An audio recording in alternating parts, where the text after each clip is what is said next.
Kajian Kitab.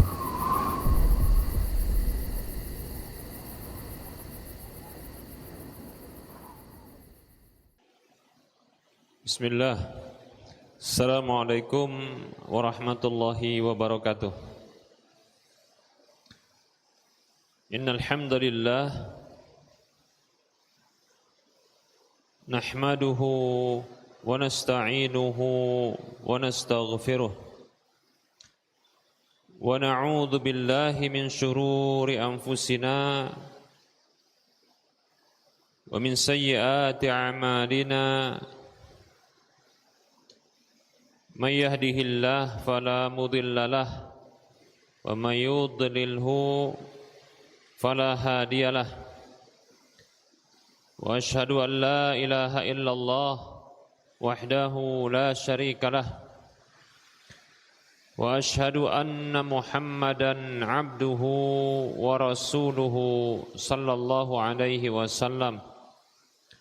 Qala Allah tabaraka wa ta'ala: Ya ayyuhalladzina amanu taqullaha haqqa tuqatih wa la tamutunna illa wa antum muslimun.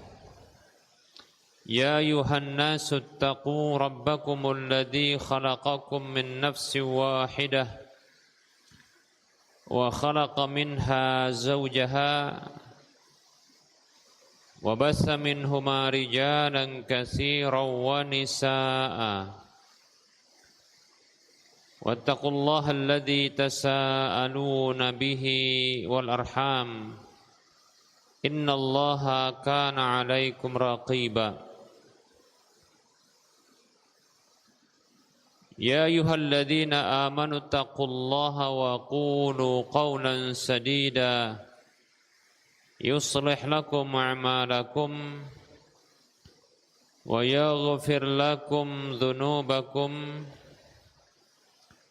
wa may yuti'illaha wa rasulahu faqad faza fawzan 'azima. Amma ba'd, fa inna asdaqal hadisi kitabullah wa khairal huda huda Rasulillah sallallahu alaihi wasallam wa syarrul umuri muhdatsatuha wa kullu muhdatsatin bid'ah wa kullu bid'atin dhalalah wa kullu dhalalatin finnar. Para hamba Allah rahimani wa rahimakumullah, mari kita selalu bersyukur kepada Allah atas semua nikmat yang Allah berikan kepada kita. Salawat dan salam tak lupa kita ucapkan untuk Rasulullah sallallahu alaihi wasallam. Semoga Allah tabaraka wa taala memberikan taufik kepada kita untuk senantiasa berada di atas ketaatan kepada Rasulnya hingga akhir hidup kita. Baik para hamba Allah rahimani wa rahimakumullah, kita lanjutkan bahasan fikih umrah yang membahas tentang beberapa situs-situs Islami di sekitar Madinah. Baik para hamba Allah rahimani wa rahimakumullah, setelah kita menyebutkan pada pertemuan yang lalu tentang keutamaan Masjid Quba dan salat di dalamnya, nah berikutnya kita akan sebutkan situs Islami destinasi, mungkin kata istilah orang sekarang ya, yaitu beberapa tempat yang hendaknya dikunjungi ya, ziarah, yaitu ke pekuburan Baqi'. Pekuburan Baqi'. Baik para hamba Allah rahimani wa rahimakumullah, Baqi' disebut juga dengan Baqi' Al-Gharqad, Baqi' Al-Gharqad. Ini merupakan pekuburan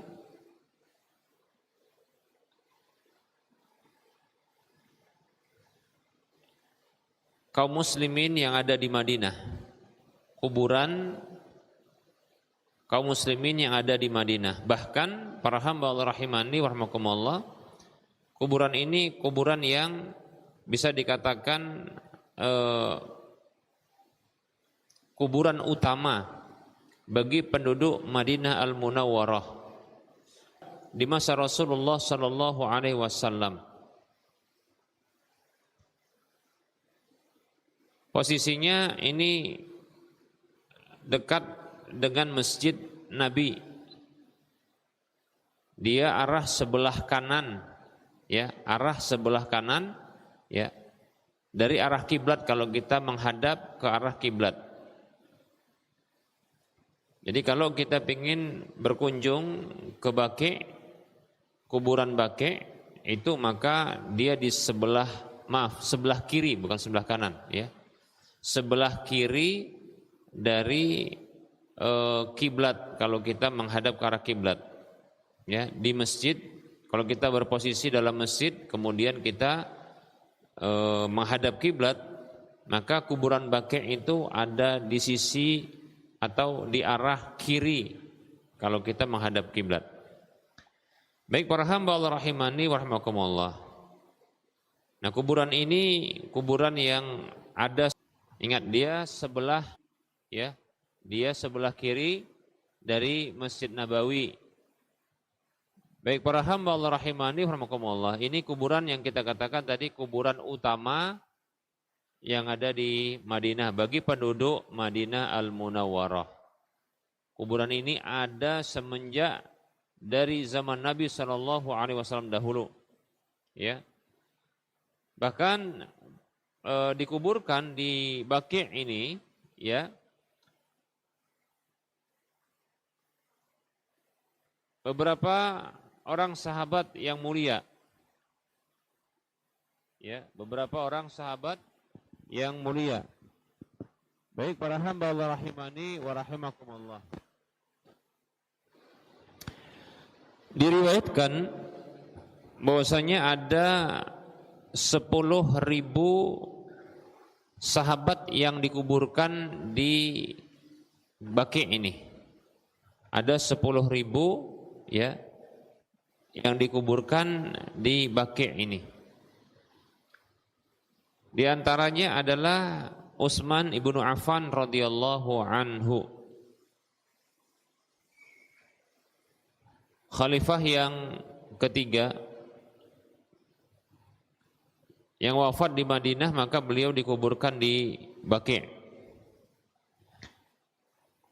Begitu juga para istri-istri Nabi sallallahu alaihi wasallam, ummahatul mukminin. Istri-istri Nabi yang berjumlah 11, ya. Nah, itu dikuburkan di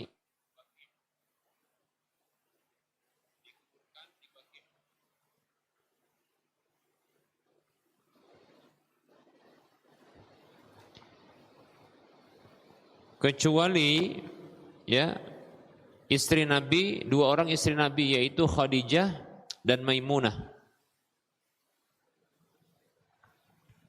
Jadi istri Nabi semuanya dikuburkan di Baqi' kecuali 2 orang, yaitu Khadijah dan Maimunah radhiyallahu anhuma. Begitu juga dikuburkan di Baqi' putri beliau yaitu Fatimah. Fatimah putri Nabi sallallahu alaihi wasallam itu dikuburkan, ya, di Baqi'. Dan anak beliau sallallahu alaihi wasallam yaitu Ibrahim juga dikuburkan di Baqi'. Abbas paman beliau juga dikuburkan di Baqi'.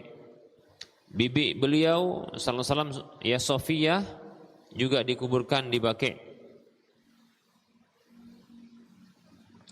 Ibunda Aisyah radhiyallahu anha juga dikuburkan di Baqi'. Hasan ibnu Ali juga dikuburkan di Baqi'. Ali bin Al-Husain, Muhammad Bakir, Ja'far As-Sadiq juga dikuburkan di Baqi. Demikian para hamba Allah rahimani wa rahimakumullah. Ya. Nah, inilah dia Baqi. Ya. Kuburan utama bagi penduduk Madinah Al-Munawwarah semenjak ya masa Nabi Shallallahu Alaihi Wasallam. Posisinya tadi sebelah kiri masjid ya Nabawi, Masjid Nabi ya. Kalau kita menghadap ke arah kiblat. Sampai sekarang masih dikuburkan ya orang-orang yang meninggal ya di Baqi ya. Sekarang masih seterusnya ya dikuburkan. Dan Baqi ini diperluas ya. Diperluas. Tadi kita sebutkan Baqi yang dimasukkan di sini adalah Baqi Al-Gharqad. Kenapa? Karena ada pohon gharqad di dalamnya. Dan ini berbeda dengan Baqi Az-Zubair, Baqi Al-Khayl, Baqi ya Khab Jabah ya. Begitu juga Baqi Al-Khadamat. Jadi ada beberapa istilah Baqi ya, jangan sampai nanti keliru ya. Tapi kalau disebutkan dengan Baqi itu maksudnya nanti Baqi Al-Gharqad, bukan Baqi yang lain.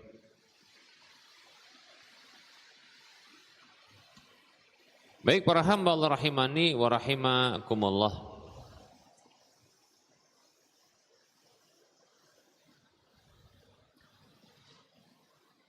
Sebenarnya tidak ada dalil khusus, tidak ada dalil yang sahih dari Nabi Shallallahu Alaihi Wasallam yang khusus tentang keutamaan dikuburkan di Baqi. Nggak ada dalil khususnya.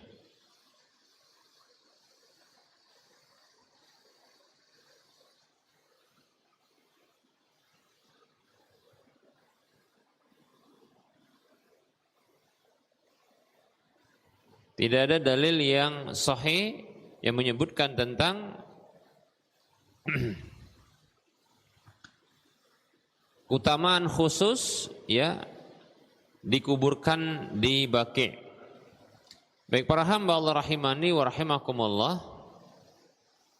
yang ada adalah keutamaan untuk bisa ya wafat di Madinah. Nah, kalau wafat di Madinah pada umumnya nanti akan disolatkan di Masjid Nabawi lalu dikuburkan di Baqi. Nah gitu. Tapi keutamaannya bukan keutamaan dikuburkan di Baqi, tapi wafat di Madinah. Dalam hadis yang diriwayatkan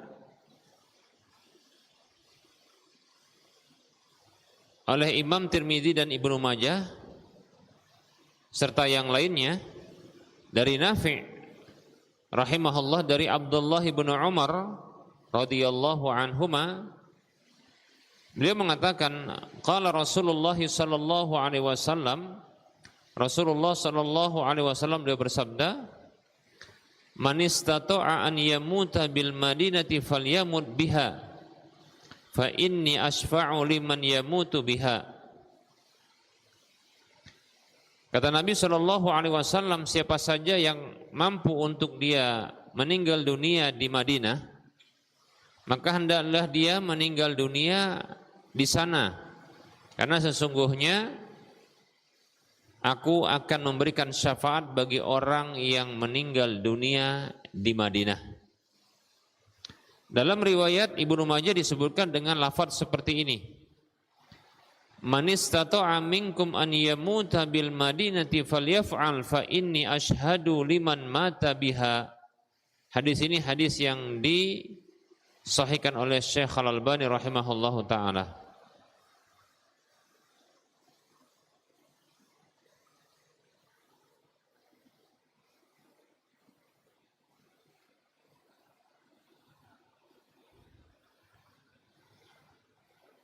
Kata Nabi Shallallahu Alaihi Wasallam yang artinya siapa saja yang mampu di antara kalian untuk meninggal dunia di Madinah, maka hendaklah dia lakukan.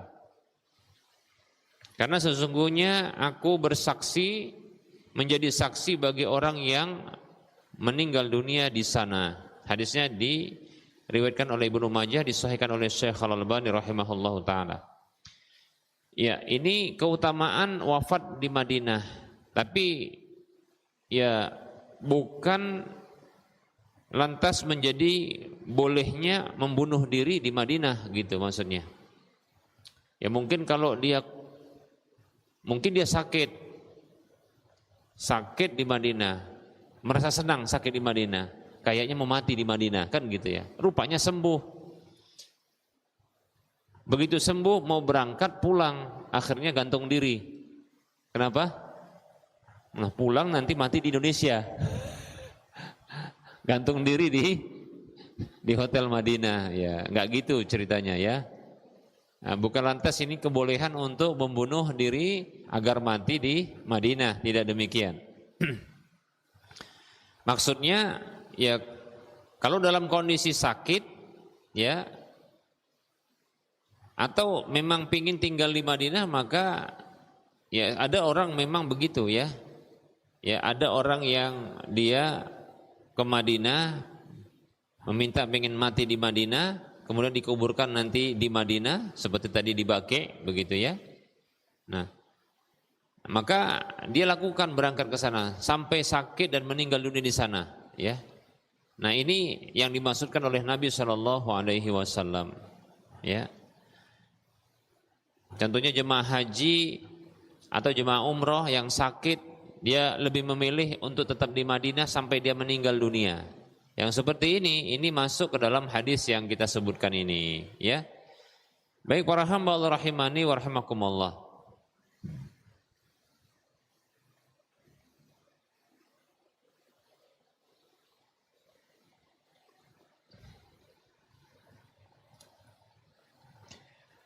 Ada riwayat dari salah seorang sahabat yang memang pingin meninggal dunia di Madinah. Ya kalau sudah meninggal dunia di Madinah nanti akan dikuburkan di Baqi. Sampai-sampai berdoa minta sama Allah untuk mati di Madinah. Ya, dalam hadis yang diriwayatkan oleh Imam Bukhari dari Abdullah bin Umar radhiyallahu anhuma, ini dalam kitab Sahih Bukhari. Annahu kana yaqulu, bahwasanya Abdullah bin Umar pernah berdoa begini, Allahumma rzuqni syahadatan fi sabilika wa ja'al mauti fi baladi rasulika sallallahu alaihi wasallam. Ya Allah, berikan rezeki kepadaku mati syahid di jalanmu dan jadikanlah kematianku itu di negeri Rasulmu sallallahu alaihi wasallam, yaitu Madinah. Baik para hamba Allah rahimani wa rahmakumullah ya. Nah ini ya keutamaan meninggal dunia di mana? Di Madinah.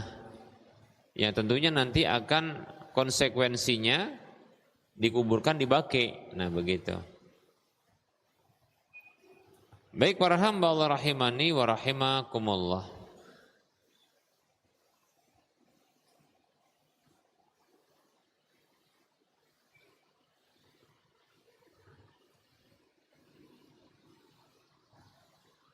Baik, sudah berapa menit? Setengah jam ada? Ada setengah jam ya. Kita buka sesi soal jawab. Insyaallah taala masih kita akan bahas ya terkait dengan tempat-tempat destinasi yang lainnya. Ya. Insyaallah taala. Tapi pada pertemuan yang akan datang, seperti contohnya Uhud akan kita bahas ya, insyaallah taala. Baik, ada yang mau tanya? Silakan.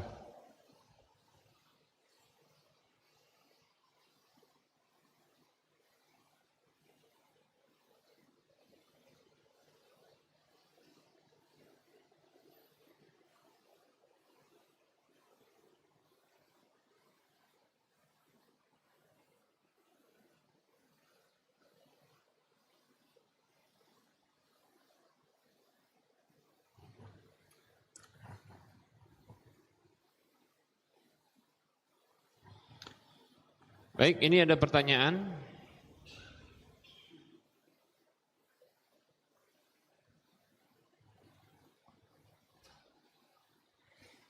Bismillah, izin bertanya Ustaz.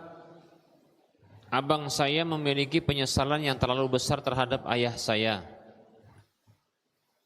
Qadarullah, ayah saya sudah wafat. Ada permintaan ayah yang abang saya tolak, yang abang saya menolaknya. Waktu ayah sakit dahulu, ayah bilang ke abang, ayah mau sholat tapi abang tidak bantu ayah untuk sholat karena ayah sedang terbaring sakit. Jadi penyesalan bagi abang sekarang ini. Abang saya bertanya, apa yang harus dilakukan Ustadz untuk menebus dosa kepada ayah?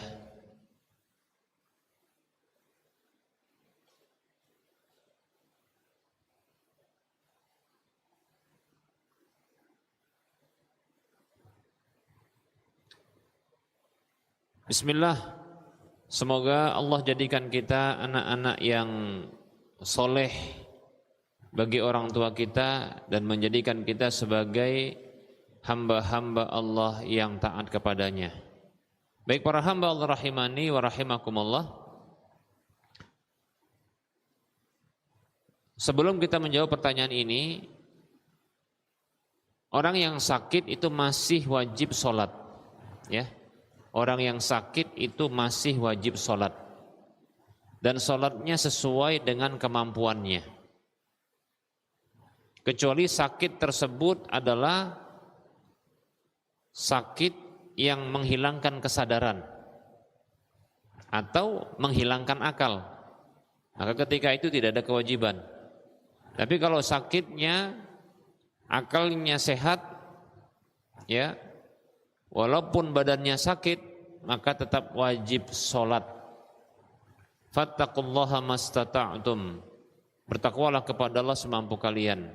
Nabi SAW pernah bersabda kepada Imran bin Husain radhiyallahu anhu, "Shalli qa'iman fa illam tastati' fa qa'idan fa illam tastati' fa 'ala jambin." Hadis riwayat Al-Bukhari. Salatlah dalam kondisi berdiri. Kalau tak mampu maka duduk.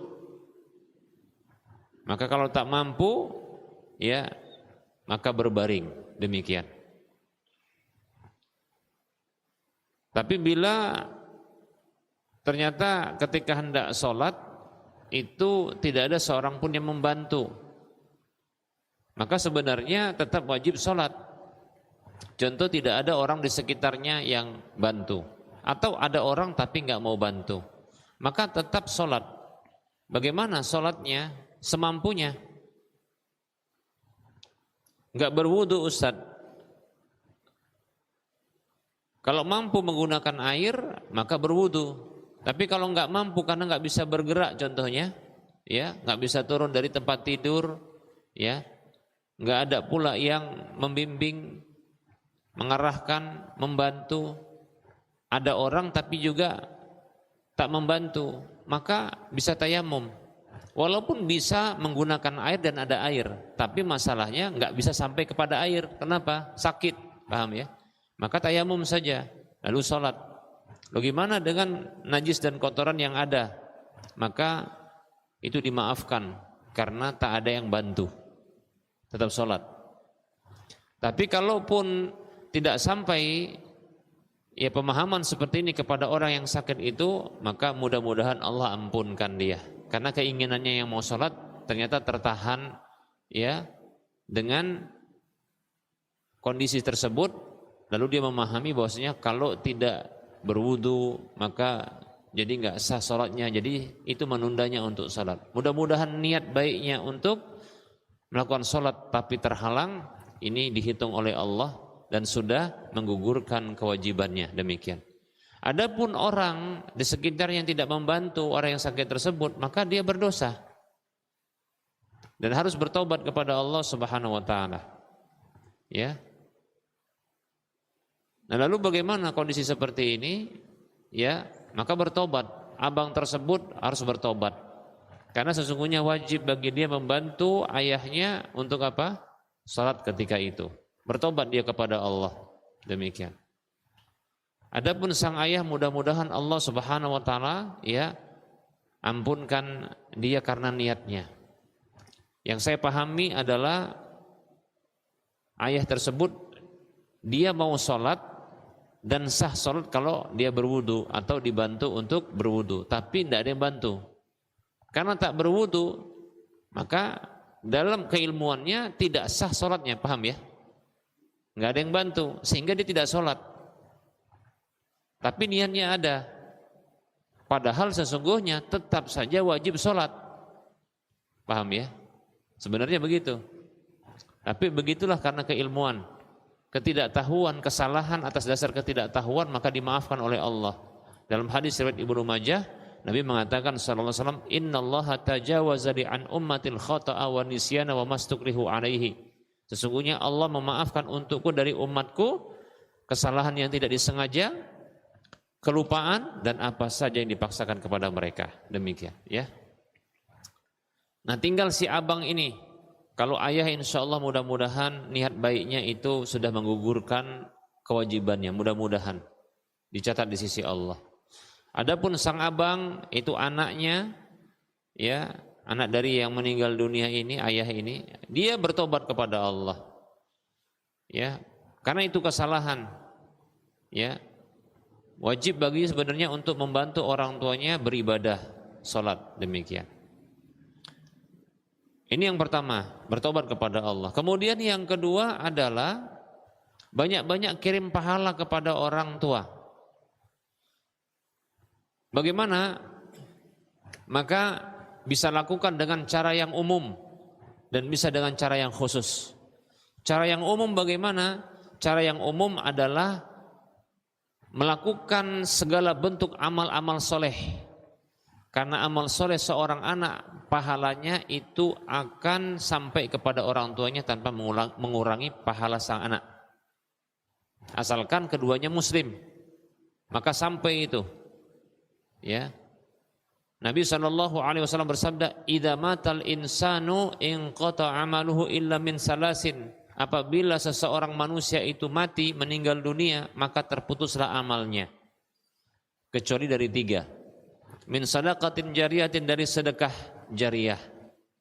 Sedekah berupa harta, benda yang ini manfaatnya mengalir lalu pahalanya mengalir. Aw ilmin yuntafa'u bihi, yang kedua ilmu yang bermanfaat. Ilmu yang dimiliki yang pernah diajarkan lalu bermanfaat bagi orang lain. Kemudian yang ketiga aw waladin salihin yad'u lahu.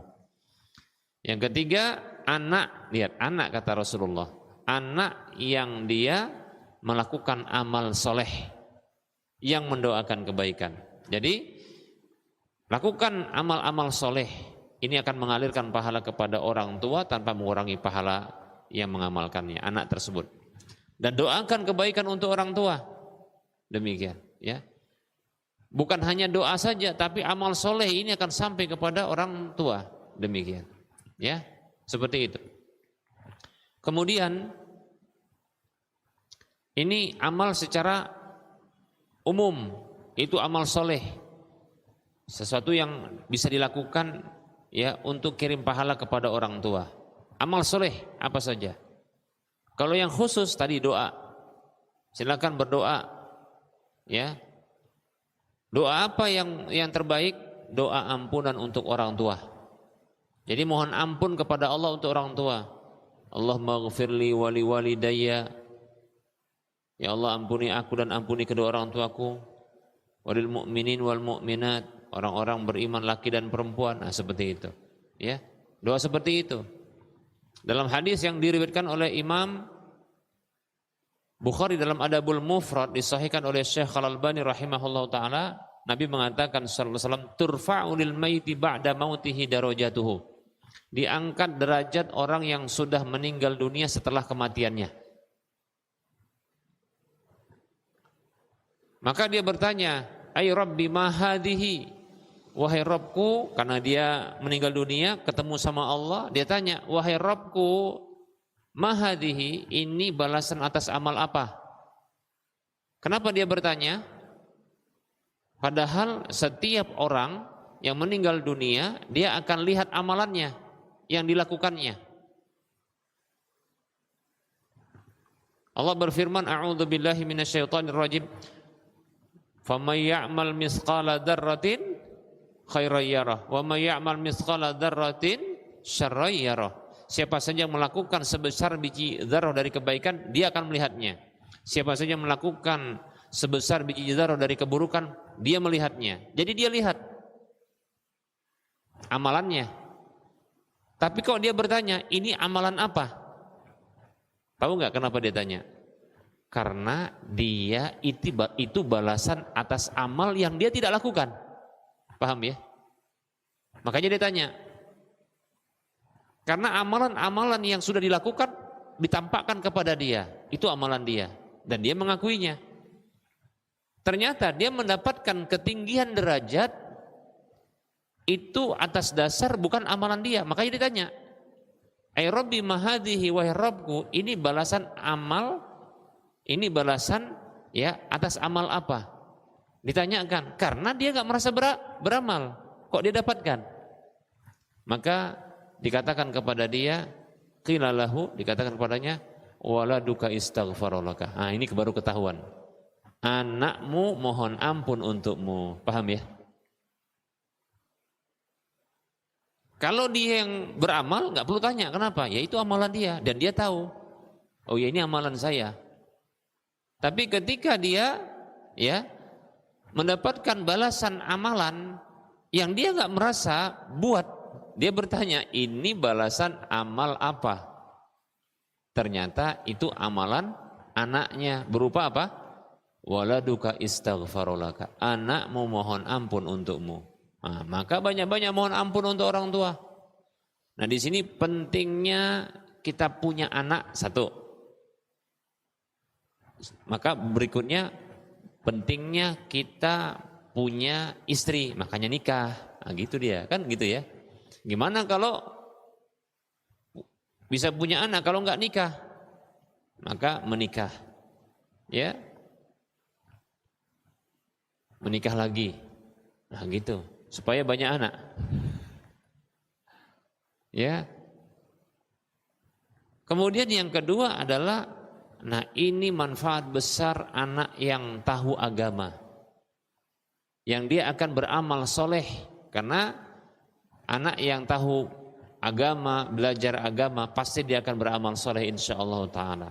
Dan dia akan mendoakan kebaikan bagi orang tuanya. Ini untungnya sudah mati, masih memberikan kebaikan kepada orang tuanya, masih berbuat baik kepada orang tuanya. Nah seperti itu, untung, ya.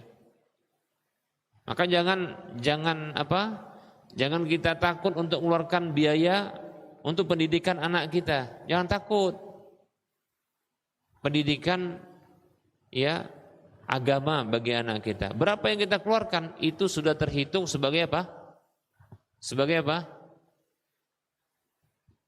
Sebagai apa? Infak fisabilillah. Mengeluarkan harta di jalan Allah.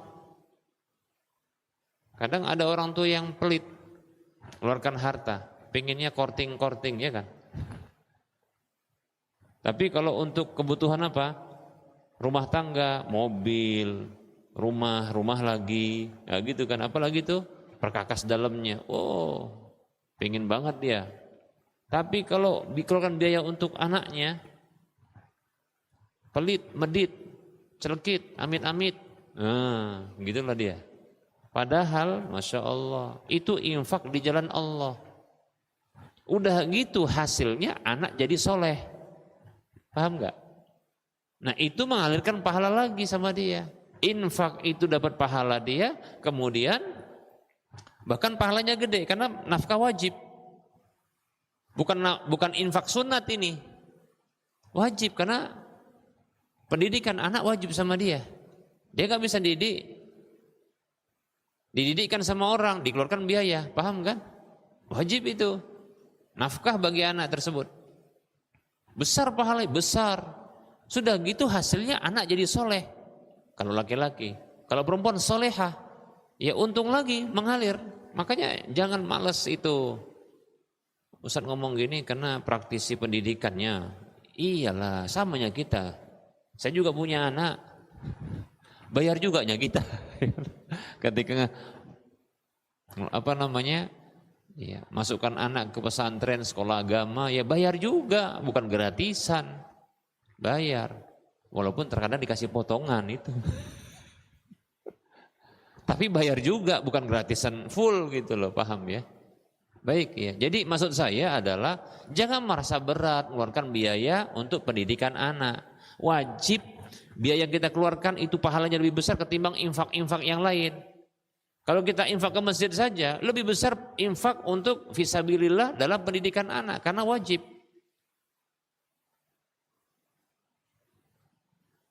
Ya. Demikian para hamba Allah rahimani wa rahmakumullah. Ya, jadi begitu. Baik. Jadi apa yang bisa dilakukan? Nah, ini jadikan diri sebagai anak yang soleh, melakukan amal-amal soleh. Kirim pahala kepada orang tuanya yang bersifat umum tadi apa? Amal-amal soleh. Yang khusus apa? Mohon ampun untuk orang tua. Apalagi berikutnya? Nah, berikutnya adalah ya sedekah dengan niat untuk orang tua. Pahalanya. Ya. Jadi ikhlas karena Allah sedekahnya tapi nanti pahalanya untuk orang tuanya.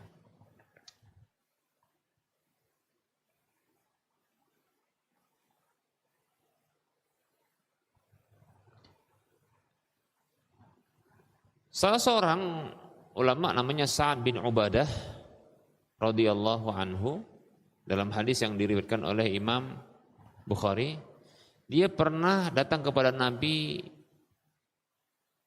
melaporkan tentang kondisi yang menyedihkannya. Dia katakan, "Ya Rasulullah, inna ummi tuwfiyat." Wahai Rasulullah, sesungguhnya ibuku sudah wafat. Wa ana ghaibun anha, sementara aku tidak ada di sisinya ketika dia wafat. Sedih rupanya dia. Yang gitu ya, kalau ada zaman Nabi dulu saja, para sahabat tuh kalau mati orang tuanya, dia nggak di sisinya, sedih rasanya. Makanya jangan jauh-jauh lah sama orang tua. Ini kadang kita ini jauh-jauh kali sama orang tua. Cari rezeki jauh-jauh gitu ya. Padahal sama ajanya. Rezeki itu tetap datang dia, akan datang dia. Kalau dijadikan kita kaya di negeri orang, pasti negeri sendiri pun kaya. Nggak kemana rezeki itu. Ya. Baik para hamba Allah rahimani wa rahmakumullah, ya. Sedih ternyata sahabat ini ketika wafat ibunya dia nggak ada di sisinya. Maka dia pun bertanyalah kepada Nabi untuk menghibur dirinya dan untuk bisa memberikan hal yang mungkin bagi dia itu menyenangkan ibunya.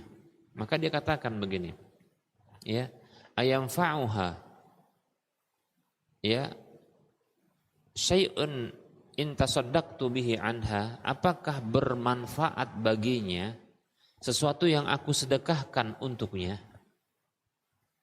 Jadi bersedekah tapi pahalanya untuk orang tuanya. Apa kata Rasulullah? Naam, iya, bermanfaat. Wah, cocok lah kan, sedekah. Nah begitu. Apalagi kalau sedekahnya ternyata dibuat permanen. Apa itu contohnya? Lagi pembebasan lahan untuk masjid atau untuk ya rumah tahfidz gitu ya. Udah langsung dikeluarkan biayanya. Kenapa? Pasti ini ngalir terus, gitu dia. Karena selama ada pendidikan tersebut akan ngalir pahalanya. Nah gitu. Terus. Demikian. Nah gitu, ya. Baik. Nah ini barangkali yang bisa membuat ya penebusan bagi orang tua. Agar orang tua juga gini ya, mungkin dia kecewa juga dengan anak mungkin ya ketika si anak tersebut enggak memenuhi perintahnya untuk membantunya sholat. Mungkin kecewa sampai dibawa mati, sampai ketemu Allah jadi masalah ternyata. Ditanyain, mungkin gitu ya, karena ditanyain itu. Tapi kalau saya mudah-mudahan selamatlah karena niat baiknya. Yang salah itu anaknya tadi. Nah ternyata gitu kirim pahala untuk orang tuanya. Disampaikanlah kepadanya gitu kan. Orang tuanya malah senang di akhirat, Masya Allah ya. Maksudnya di alam barzakh itu senang dia. Dia dapat apa? Ditinggikan derajatnya karena dimintakan ampun. Tadi kan ketika orang yang mati tadi itu tinggi derajatnya, dia kan nanya, wahai Rabbku ini apa? Gitu kan, anakmu mohon ampun untukmu. Ya kalau dikatakan anakku yang mana kan gitu, anakku banyak. Ya, oh anakmu si fulan, contohnya begitu. Ya kak, tentunya kan dia ingin tanya kan, bisa jadi dia tanya. Lawang pahala amalan ketinggian derajat itu dia tanyakan gitu kan.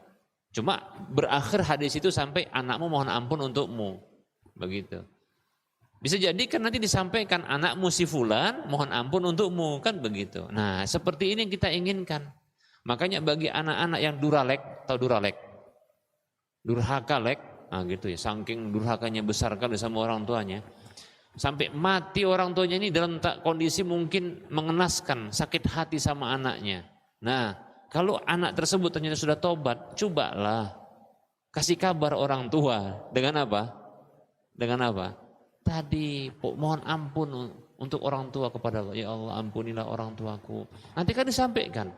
Apa enggak senang nanti orang tua di sana itu? Ternyata anakku sudah tobat. Buktinya dia kirim pahala, mohon ampun untukku gitu. Belum lagi nanti kalau dia sedekah untuk orang tuanya, insya Allah sampai begitu ya. Wallahu ta'ala a'lam. Baik, pertanyaan berikutnya. Bismillah, izin bertanya Ustaz, apakah boleh kita membeli kendaraan dengan surat yang tidak lengkap? Misalnya mobil hanya ada STNK-nya saja. Bismillah. Semoga Allah Subhanahu wa taala memberikan kepada kita rezeki yang halal lagi baik ya. Kalau kendaraan yang mau kita beli tidak lengkap surat menyuratnya, yang ada cuma STNK ya. Adapun BPKB itu tidak ada. Maka pastikan dulu bahwasanya yang menjualnya memang pemiliknya atau orang yang menjadi wakil dari pemiliknya. Jangan sampai kita malah kena masalah, dianggap penadah. Betul kan? Bisa nggak? Penadah, penampung, wah kita beli pakai duit, kita malah nanti kehilangan barang, kita masuk penjara, dianggap apa? Penadah, begitu. Bahaya kan? Nah, maka pastikan dulu. Dan kalau itu, kenapa kita harus pastikan? Karena jual beli barang yang itu bukan dimiliki oleh orang yang menjual atau dia bukan sebagai wakil dari orang yang memiliki barang untuk dia jualkan, maka ini tidak sah sama sekali. Kata Nabi SAW, la tabi' ma laisa indak, jangan kamu jual barang yang tidak kamu miliki. Ya. Jadi jangan dibeli, jangan dijual, nah, gitu. Enggak sah. Makanya pastikan itu barang milik sang penjual atau dia adalah sang penjual ini wakil dari si pemilik barang. Begitu. Kadang ada orang juga kan STNK-nya kadang kan diletakkan di jok gitu kan. Nah, dia tinggal buka pakai kunci dia. Jadi apa katanya? Mungkin alasannya begini. Apa katanya? Apa yang ada di permukaan bumi ini milik Allah Subhanahu wa taala. Kalau milik Allah tinggal minta sama Allah, ya Allah aku minta. Jadi begitu lihat ada barang-barang mewah di jalanan gitu dia, oh ini milik Allah, ya Allah aku minta. Diambil sama dia. Bismillah katanya. Pakai kunci T dia. Nah kan kurang ajar yang begini kan. Nah makanya hati-hati, jangan sampai begitu. Oh, dia punya STNK, ya STNK orang memang ketika di situ di jok gitu ya, punyalah. Nah begitu. Maka pastikan ini betul nggak milik dia, atau dia wakil sang penjual ini wakil dari sang pemilik barang. Kalau tidak nanti dikhawatirkan itu milik orang lain yang dia tidak mengizinkan barangnya untuk dijual, karena ternyata memang dimaling begitu ya. Maka tidak sah jual belinya. Ya, pastikan itu, pastikan. Ya, wallahu taala a'lam.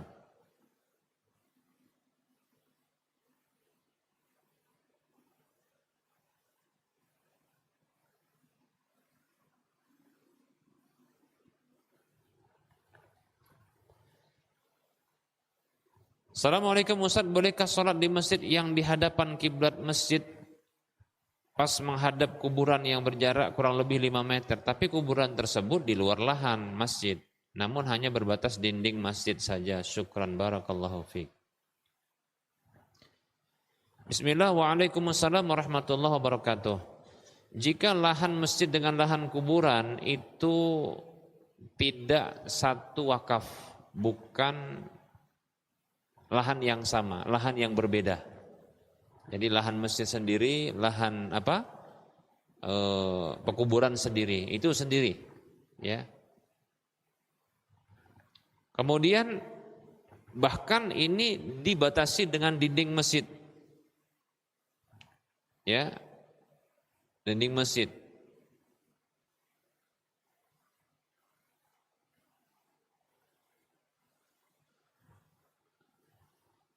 Maka mudah-mudahan ini tidak mengapa.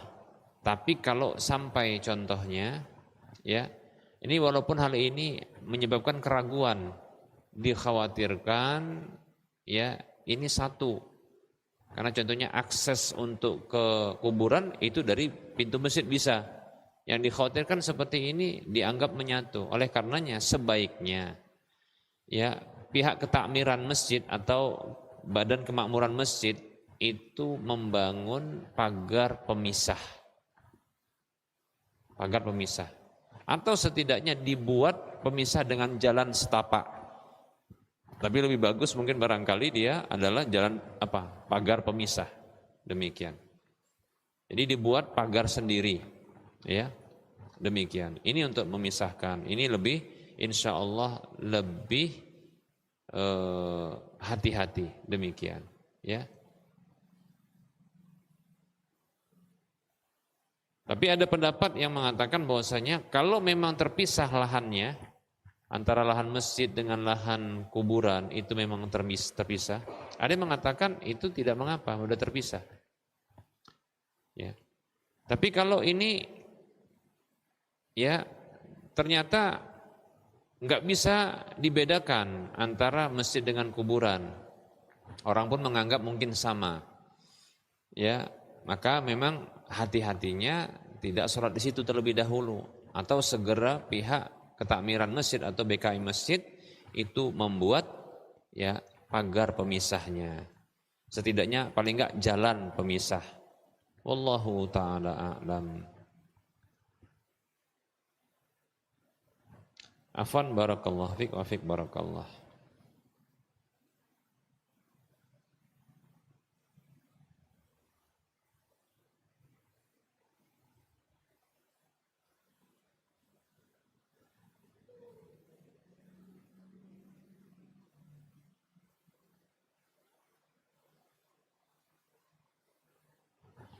Ada pertanyaan, Assalamualaikum Ustaz. Izin bertanya Ustaz, apakah menggundulkan kepala bayi itu harus bersama dengan akikahnya? Ustaz, apakah kita belum mampu mengakikahkannya? Apakah boleh sebagai orang tua untuk menggundulkan terlebih dahulu? Syukran Ustaz, jazakallahu khairah. Bismillah, waalaikumsalam warahmatullahi wabarakatuh. Semoga Allah subhanahu wa ta'ala senantiasa memberikan kebaikan dan menjauhkan kita dari segala keburukan dalam kehidupan dunia dan akhirat kita. Amin ya rabbal alamin.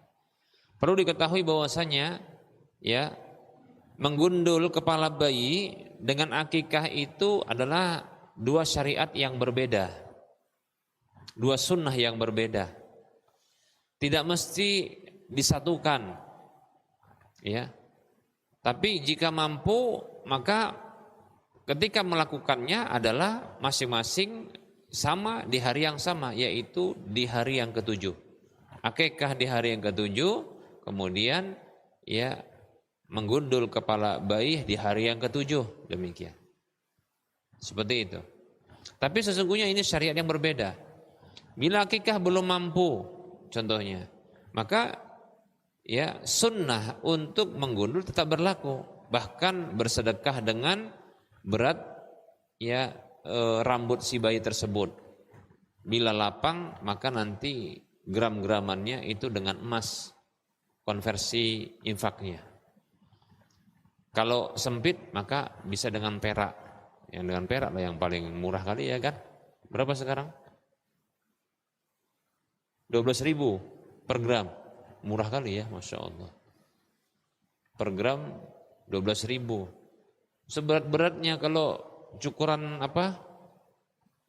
Kepala rambut bayi itu kalau ditimbang paling 5 gram, ya kan? Paling berat itu 5 gram. Oke lah 10 gram. Kalikan 10 12.000. 120, kan murah kan? Nah gitu.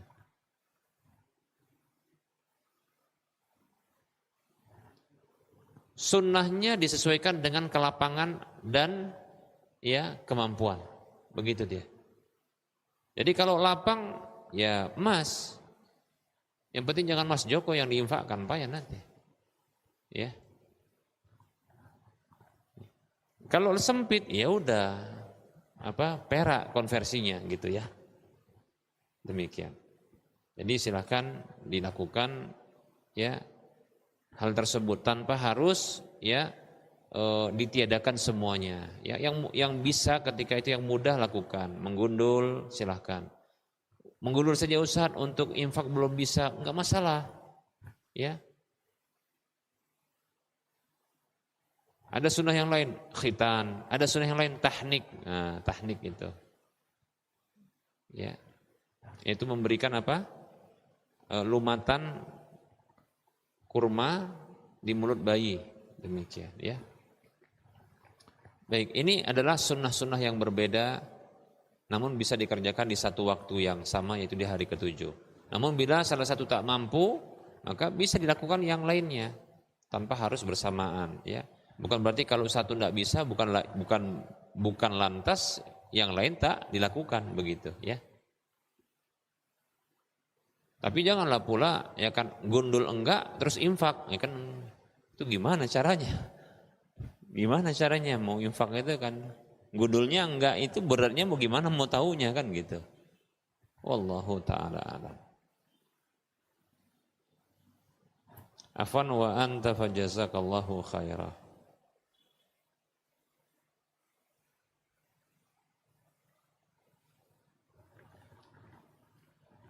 Ada pertanyaan, bismillah, mau nanya Ustadz, doa-doa untuk ruqyah apa saja ayat-ayatnya?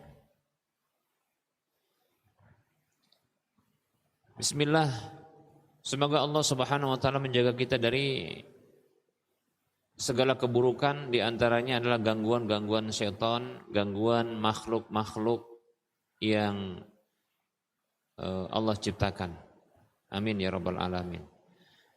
Perlu diketahui bahwasanya seluruh ayat Al-Qur'an itu adalah ruqyah.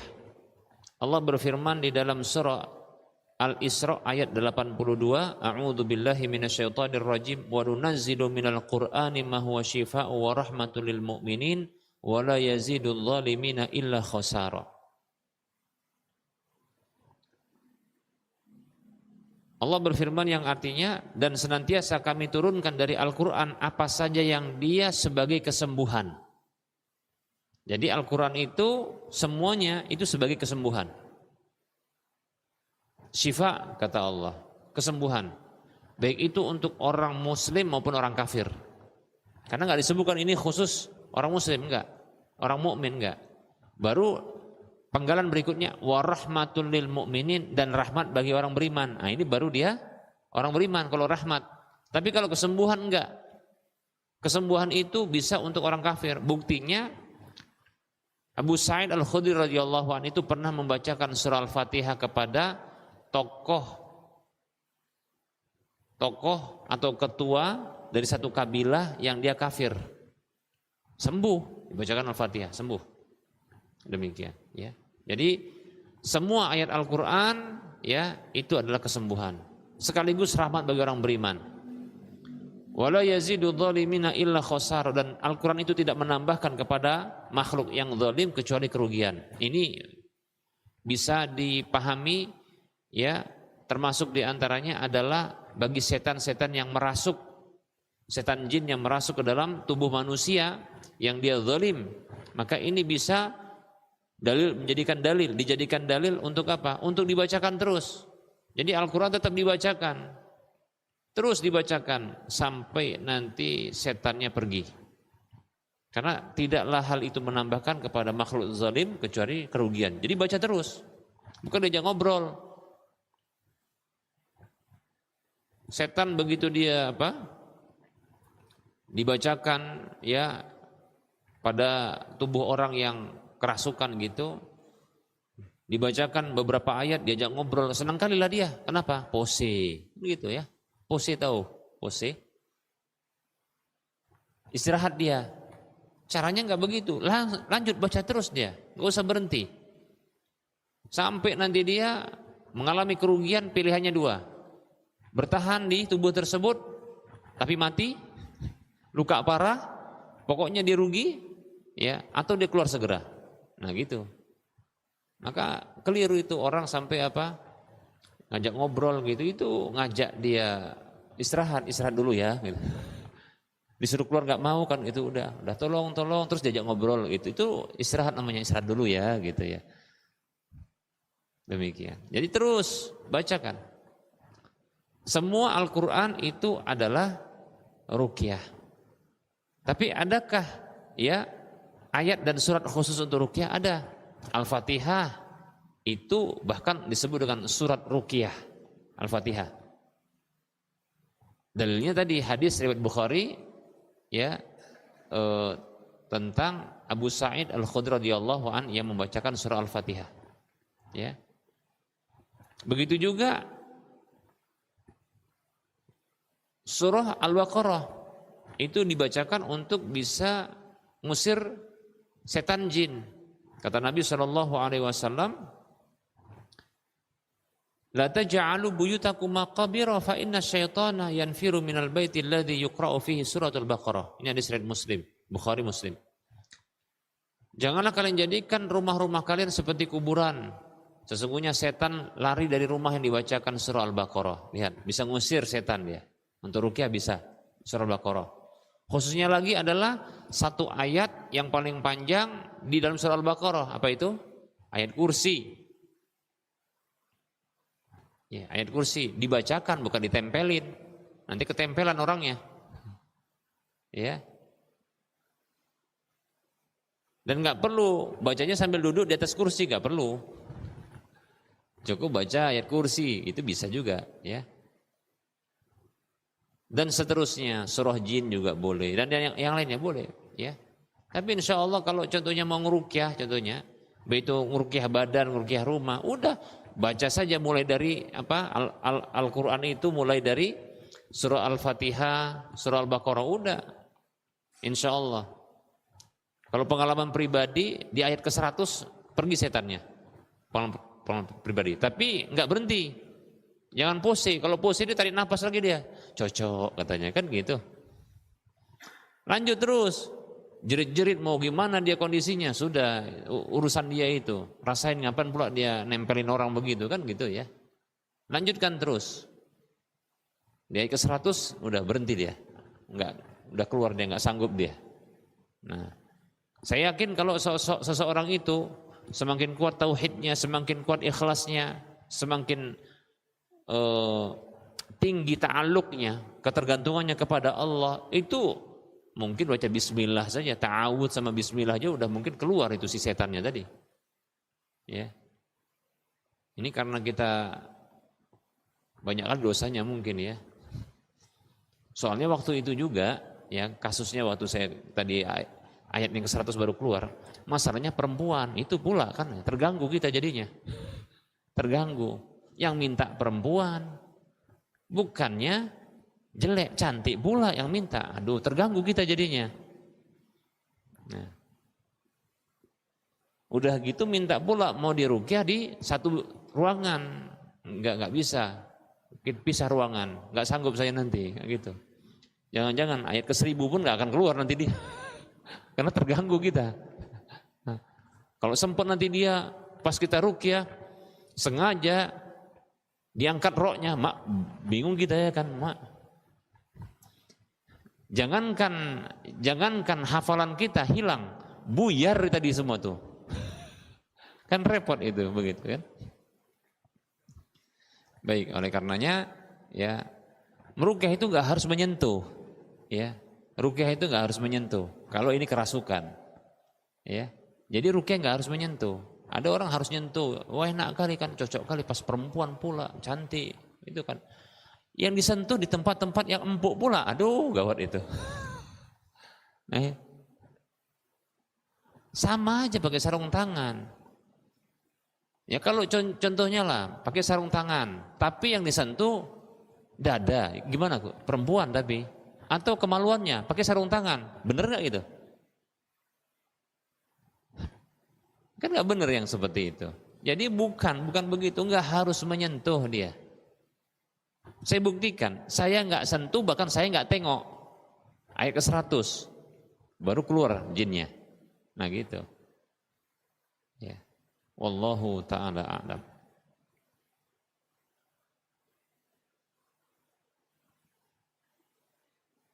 Ya.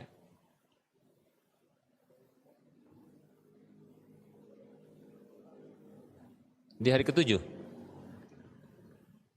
Kalau bisa ya di hari ke-7, hari 14, 21 gitu dia. Ya. Demikian. Kalaupun lebih ya apa boleh buat lah ya kan.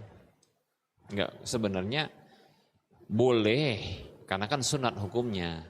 Cuma mungkin pahalanya berbeda gitu loh. Bisa jadi pun nggak berpahala. Kenapa? Udah lewat waktunya. Bisa jadi ya.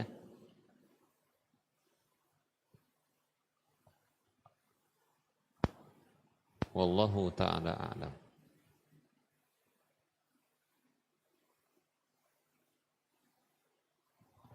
Nah ini ada pertanyaan.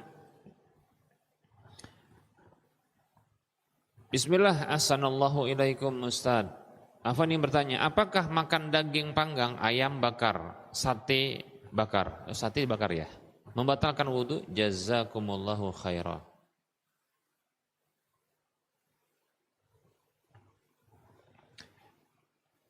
Bismillah.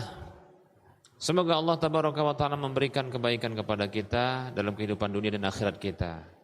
Wa anta fajazakallahu khairah wa fik barakallah. Pendapat yang kuat dan yang benar insyaallah ta'ala, makan makanan yang kena api itu tidak batal wudhu, tapi hanya dianjurkan berwudhu. Memang ada hadis yang insyaallah sahih, Nabi mengatakan sallallahu alaihi wasallam, tawaddau ya mimma massatin naru. Berwudulah dari apa saja yang tersentuh oleh api. Berwudulah. Nah ini perintah Nabi sallallahu alaihi wasallam, tapi ini perintah sunnat, bukan perintah wajib. Kenapa? Karena dalam satu hadis, kalau nggak salah hadis Abu Rafi atau hadis yang lain, pokoknya hadis yang sahih, Nabi sallallahu alaihi wasallam itu dikabarkan pernah ya ketika sedang mengiris makanan dan makan, iris makanan, yaitu katifnya syah, katifus syah, yaitu ininya apa namanya ini, pundaknya kambing. Jadi Rasulullah mengiris, kemudian beliau makan, diiris makan. Ketika makan, beliau mendengarkan kumandang azan, lalu beliau letakkan makanan dan pisau yang untuk mengiris tersebut. Lalu beliau beranjak menuju salat, disebutkan wala yatawaddo, dan beliau tidak berwudu. Menunjukkan tadi beliau sudah berwudu. Lalu dengar azan, beliau langsung sholat, tidak berwudu. Demikian. Ini menunjukkan bahwasanya tidak batal wudu. Paham ya? Karena makan daging. Ya modelnya masak daging kambing dulu ya dengan api gitu loh ya. Bahkan zaman sekarang juga begitu. Ini menunjukkan tidak batal wudu. Hadis yang tadi tawaddau mimma masatin nar ya, berwudulah dari apa saja yang tersentuh oleh api, ini maksudnya adalah anjuran untuk berwudu, bukan kewajiban. Wallahu ta'ala a'lam. Ada pertanyaan berikutnya. Assalamualaikum warahmatullahi wabarakatuh. Izin bertanya Ustaz di luar topik. Apa hukumnya jika tidak menikah karena tidak mau membuat aib orang tua terbongkar ke orang lain? Karena perempuan ini adalah anak pertama hasil hubungan zina orang tuanya. Dia malu jika memberitahu ke calon pasangannya nanti. Terima kasih. Bismillah, waalaikumsalam warahmatullahi wabarakatuh. Semoga Allah subhanahu wa ta'ala memberikan kebaikan dan kebahagiaan serta menjauhkan kita semuanya dari segala keburukan. Amin ya rabbal alamin. Termasuk adalah